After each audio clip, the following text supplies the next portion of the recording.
to strike. And except for a small window of opportunity when your enterprise bargaining agreement expires. And then it's a very curtailed right to strike you can have there. So that leaves Telstra workers in a position, along with many other workers, but Telstra workers in this situation, in a position where the employer can do what the dastardly things that they're doing here in next generation operations. That's the area that's losing the latest offshoring numbers. They can do this, and the workers in Australia, in Telstra, cannot exercise their democratic right by withdrawing their labour to resist the loss of their jobs. Now, I know many people don't believe that, but that's how it is in Australia in 2012. There is no basic right to strike, and that leaves the employers encouraged to do whatever they want to do to increase their bottom line.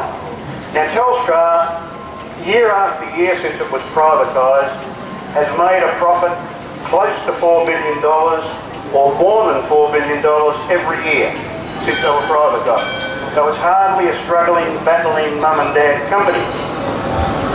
Yet, simply to get to improve their bottom line, and I know that they've got all sorts of fancy explanations of why they're offshoring, but we can assure you that there's no more expertise with the Indian workers than the Australian workers.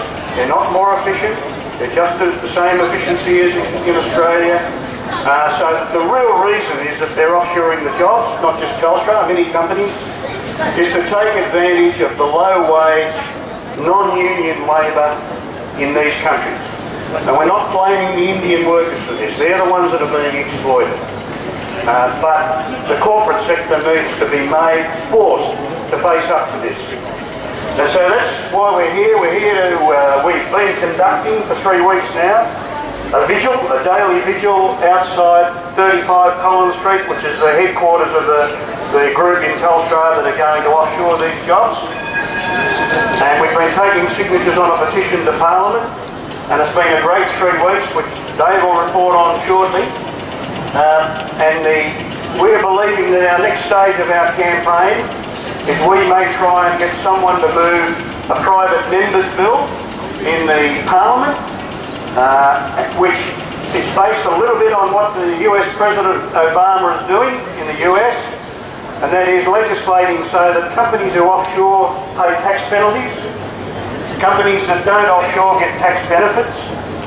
And I think the US legislation also envisages the government producing a name and shame list of companies that are offshoring so it can be published regularly. And then of course there's the question of privacy of information. The law really should say that companies, before they offshore private citizens' private information, address, name, phone number, they should get the permission of the customer. Okay, so we're hoping to build the campaign beyond this on a demand for legislation in the federal parliament to protect Australian jobs.